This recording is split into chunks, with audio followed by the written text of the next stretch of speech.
Salve meus amigos habitantes da Gibisfera. Esse é um vídeo muito especial para mim, porque eu vou falar sobre o meu quadrinho favorito, que é o Sandman. Eu tenho essas edições aqui de luxo, os absolutos que saíram, a primeira versão da Panini lá em 2012.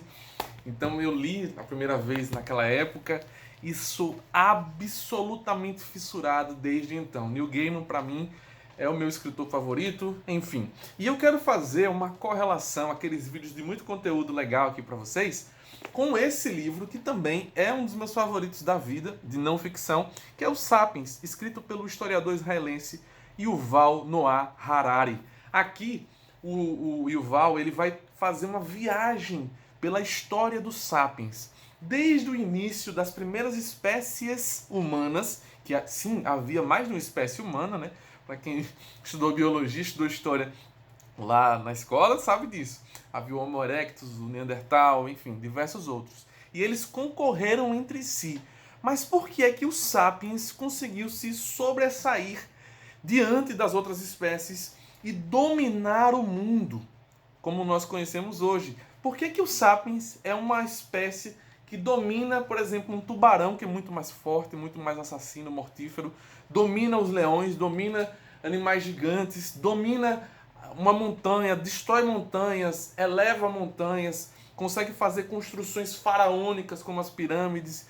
Por que que o Sapiens, essa espécie tão frágil, tão simples que é o Sapiens, fisiologicamente falando, conseguiu dominar o mundo? E a resposta para isso guarda uma relação intrincadíssima com Sandman, porque é o mesmo material, a mesma matéria-prima que vai ser discutida aqui e aqui, que é o quê? Que é a contação de histórias, é a capacidade imaginativa do ser humano, do homem, é a criatividade, é a capacidade de elaborar e criar fantasias que nos tornou hoje o que somos, sociedade estruturada, com hierarquia, etc e tal. Esse é o argumento principal e eu vou discutir com vocês o porquê disso durante esse vídeo. Vocês vão amar. Fique até o final, deixe seu like e seu comentário. Eu vou começar com essa frase aqui para vocês entenderem, gente. No segundo capítulo aqui do Sapiens, o Noah Harari ele vai falar o seguinte: como o Homo sapiens conseguiu ultrapassar esse limite crítico, fundando cidades com dezenas de milhares de habitantes e impérios que governavam centenas de milhões. O segredo foi provavelmente o surgimento da ficção. A ficção, gente, ó, um grande número de estranhos pode cooperar de maneira eficaz se acreditar nos mesmos mitos. Olha que negócio interessante, vou elaborar isso para vocês. É o seguinte: existiam diversas espécies de homens, né, de espécies humanas, que os neandertais, que eram mais fortes fisicamente, e outras também, convivendo ali pela safari, as savanas, etc., ali, no berço da humanidade, na África, Mesopotâmia, isso há 70 mil anos atrás. E aconteceu algo na cognitividade, na cognição, no cérebro do Homo sapiens, que os cientistas, historiadores e biólogos dão o nome de revolução cognitiva. O que é isso? Vejam só, antes os grupos de humanos eram pequenos. Tinha um grupinho de 8 neandertais, um grupinho de 8 sapiens, e eles tinham uma linguagem já desenvolvida. Todo animal tem linguagem, gente. Formigas se comunicam entre si, né? Avisando se tem comida aqui, se tem comida ali, um sonzinho, às vezes pelo cheiro, às vezes pelo feromônio. Isso são linguagens, porque são comunicações. E os homens também tinham, né? Os seres humanos da época também tinham. Mas era uma linguagem muito rudimentar, muito bruta, muito assim, sem sofisticação. Então, o ser humano era capaz, o símio, né, os macacos são até hoje, os macacos são capazes de dizer: cuidado, tem um leão, cuidado com o leão. Existem gritos de macacos, hoje em dia, que o cientista analisa, que dá para decifrar, fazer um código, que é cuidado com o leão. Só que o Sapiens passou por algum tipo de revolução biológica, de mutação das células cerebrais, que os cientistas chamam de revolução cognitiva, que ele adquiriu a capacidade de sofisticar essa linguagem, de não só dizer cuidado com o leão, como dizer: existe um leão na curva daquele rio, no pé de tal montanha, e ele está lá desde ontem. Sabe? Então, esse é o pulo do gato. Foi quando os Sapiens começou a sofisticar sua linguagem. E isso, apesar dele ser mais fraco, possibilitou que mais pessoas cooperassem ali, mais seres humanos se juntassem àquele grupo. E os grupos de sapiens começaram a ficar maiores. E aí, outro pulo do gato foi o seguinte: não só falar, ter a capacidade de comunicação, de linguagem, de falar, cuidado com o leão, mas também o seguinte: o leão é o nosso espírito animal. O leão é o espírito que representa o nosso grupo. Aqui, ó, o Noah fala assim, ó: lendas, mitos, deuses e religiões aparecem pela primeira vez com a revolução cognitiva. Antes disso, muitas espécies animais e humanas foram capazes de dizer, cuidado com o leão. Graças à revolução cognitiva, os sapiens adquiriu a capacidade de dizer, o leão é o espírito guardião da nossa tribo. E essa capacidade de falar sobre ficções é a característica mais singular da linguagem dos sapiens. E ficções é a matéria-prima de Sandman, porque Sandman, ele é o Senhor dos Sonhos, esse personagem principal, para quem não conhece, acho que todo mundo aqui conhece, e ele é chamado de vários nomes, né? Mas um dos mais conhecidos é o moldador de histórias, é o contador de histórias, é o cara que faz a salvaguarda da maior biblioteca que existe no mundo imaginário, dos livros não escritos, e o material dele é do sonho. E sonho tem tudo a ver com linguagem, tem tudo a ver com criação de ficções, tem tudo a ver com a criação de mitos e lendas. Então, Sandman fala sobre isso, sobre o quanto o reino dos homens, o reino do ser humano, ele é fundamentalmente formado e erigido através da literatura, da capacidade ficcional do ser humano de criar histórias. Olhem que interessante. Essa estatueta aqui é a obra de arte mais antiga já encontrada, digamos assim, na história da humanidade. Fora as pinturas rupestres, eu não vou ter com precisão esse dado, mas estão vendo aqui que é um ser humano com corpo de leão, né, com cabeça de leão, mais um bípede. Então, essa daqui é a estatueta em marfim de um homem-leão, ou mulher-leoa, da caverna de Stedel, que é essa cidade aqui, que eu não sei pronunciar, na Alemanha. E ela data de 32 mil anos atrás, galera. 32 mil anos. O corpo é humano, mas a cabeça é leonina. Este é um dos primeiros exemplos indiscutíveis de arte. E provavelmente de religião também. E da capacidade da mente humana de imaginar coisas que não existem de fato. Esse é o nosso diferencial para com outras espécies. Nós conseguimos imaginar coisas que não existem na realidade factual da natureza. Não existe ninguém com a cabeça de leão, não existe ser humano com a cabeça de leão. Mas a espécie dos sapiens conseguiu colocar isso como um símbolo, um totem, algo sagrado, e ele foi capaz de convencer outras pessoas de que aquilo existia. E essas realidades imaginárias compartilhadas entre pessoas de forma intersubjetiva, várias pessoas acreditando num deus leão, protegendo aquele grupo, foi o que deu os sapiens a capacidade de criar grupos maiores para cooperar entre si, para caçar juntos, para começar a plantar juntos, que aí vai ter a revolução agrícola, né? Os homens vão se tornar, vão deixar de ser nômades, etc. Mas antes disso, os grupos de Neandertais não conseguiam crescer muito, porque a competição entre eles começava a ficar grande e eles se matavam. Mas os sapiens, não. Nós não vamos nos matar porque nós possuímos o mesmo Deus, a mesma mitologia, a mesma lenda que funda o nosso grupo. Então, isso é um elemento, a ficção, a fantasia, veja, é um ser humano com cabeça de leão, isso é fantasia, isso é Harry Potter, Senhor dos Anéis, isso é fantasia. É a criação de uma lenda, de um mito. E eles, acreditando nisso, conseguiram ter coesão social. E aí um grupo se uniu a outro para formar uma tribo, que vai se unir 3 tribos para formar um clã.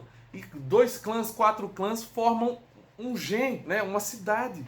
Uma pequena cidade vai começar a se estabelecer e cooperar. E cada um faz uma coisa. Eu vou plantar, você vai começar a coser fios para fazer roupas. E a mulher vai se encarregar de cuidar da agricultura, etc. e tal. E aí você vai ter o nascimento das primeiras cidades e das primeiras hierarquias sociais. Aí começa a chegar o sacerdote, que é o cara que fala diretamente com a cabeça de leão, o Deus que foi criado ali, e ele vai dizer o que o Deus está falando para as pessoas. Vai criar sei lá, deuses a partir da lua, a partir da noite, a partir do movimento das naturezas, e o ser humano vai criando essas ficções. E isso foi criando as realidades, foi dando a capacidade do ser humano se transformar no que ele se transformou, estruturando, né, uma sociedade inteira. Foi a capacidade de imaginar, galera. Olha que viagem isso, sabe? E isso tem tudo a ver com Sandman, que é brutalmente sobre isso. E aqui o Yuval vai falar sobre mitos nacionais compartilhados. O que é isso? São realidades imaginárias que não existem na natureza, que pessoas com muitas milhares de pessoas acreditam nisso e conseguem conviver. Por exemplo, a ideia de Estado. O que é o Estado? O Estado é um conceito humano. Não existe na natureza o Estado. Por que a gente obedece às leis? Porque a gente acredita nessa ficção. O dinheiro é a mesma coisa. Se todo mundo acreditar que aquele papel tem valor, que aquele pedaço de metal tem valor, então ele vai ter valor. É uma ficção.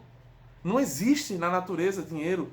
Nenhum animal usa dinheiro. Não existe isso. Não, sabe? Isso é uma coisa do animal humano. É uma ficção. Outra coisa que ele fala aqui, os direitos humanos. Que, claro, eu sou totalmente a favor, mas fazendo essa reflexão, na natureza não existe direitos, sabe? Isso é próprio de uma formação estrutural da sociedade, de acordo com o tempo, com o aprendizado histórico, através das guerras, das mortes. A gente foi sofisticando as nossas relações através dessa necessidade e capacidade de criar ficções. Não são apenas deuses, cartão de crédito, sabe? Até Neil Gaiman vai explorar muito esse conceito no seu livro Deuses Americanos, que aí ele vai expandir isso que já tem em Sandman, que os deuses antigos estão fracos porque ninguém reza mais para eles, e os novos deuses, os deuses americanos, que é o cartão de crédito, o dinheiro, a internet, o celular, são coisas que a gente devota às nossas horas diárias de energia de vida, e aquilo adquire no imaginário coletivo uma importância, uma relevância gigantesca, e são como se fossem deuses, entidades, realidades imaginárias que nós todos cremos, que nós compartilhamos essas crenças para conseguir viver em sociedade. Olha que viagem, né? Então, as marcas, por exemplo, aqui ele fala do Peugeot, né? Ele bota o leãozinho da Peugeot para fazer essa relação com a primeira ficção, né, do homem, esse homem-leão aqui. E, pô, o que é a Peugeot? É um símbolo, é uma indústria de carro, mas que na verdade é um símbolo que todo mundo acredita, como o dinheiro, como diversas outras coisas. É claro que o Sapiens, esse livro vai falar sobre muita coisa, muito mais coisas assim, sobre a história dos seres humanos, vai falar sobre cultura, ele vê a cultura como uma espécie de vírus que vai passando de um para o outro e vai se multiplicando e se revelando em novas facetas. E tem correlação também com a ideia de histórias para Neil Gaiman. Neil Gaiman tem um texto muito interessante em que ele diz que as histórias têm vida e que através do tempo elas se modificam, se ramificam, se modificam. E a história que tem a capacidade de se modificar, ela sobrevive durante muito tempo. E Sandman é fundamentalmente sobre isso, galera. Porque aqui nós temos a história dos perpétuos, né? Que não são deuses, os perpétuos, acho que vocês conhecem, essa família do barulho. Deixa eu ver se eu acho uma foto deles todos aqui. Uma foto, uma imagem deles todos aqui, né? Eu tenho até um quadro aqui, acabei esquecendo de pegar. Mas são figuras, né? Que eles são aspectos do mundo humano, da realidade humana. André, como assim aspectos? Você tem os deuses, né? Tem os deuses e todas as mitologias, e acima dos deuses você tem os perpétuos, que são o quê? São devaneio, que é sonho, você tem desespero, delírio, desejo, destruição e destino. São 7 perpétuos. Eu não estou encontrando aqui uma imagem, mas é uma família de aspectos, né? São acima dos deuses. E são aspectos do mundo humano. Eles são entidades cósmicas que existem antes do tempo. Desespero, morte, sonho, desejo, né? E eles formam, né, essas relações humanas. E principalmente o Sandman, o sonho, que é o senhor das histórias, que vai levar a gente para a terra dos sonhos toda noite e contar histórias malucas, oníricas, envolvendo um monte de personagem, etc e tal. Tem tudo a ver com essa questão que o Sapiens aborda. Nós só somos humanos, só somos seres humanos organizados em sociedade por nossa capacidade de contar ficções, acreditar nelas, nessas realidades imaginárias compartilhadas. A ideia de Brasil, o que é o Brasil? Não existe factualmente, é uma ideia que todo mundo acredita e se acredita ela existe. Sabe? Isso é muito massa pensar dessa forma e que tudo é fantasia. O ser humano só existe hoje pela sua capacidade de criar fantasias. Por isso que nós dominamos o mundo. Cara, se você gostou desse vídeo, deixe seu comentário, deixe a sua opinião sobre esse tema, se você achou interessante essa temática. E, enfim, deixa a sua curtida aí.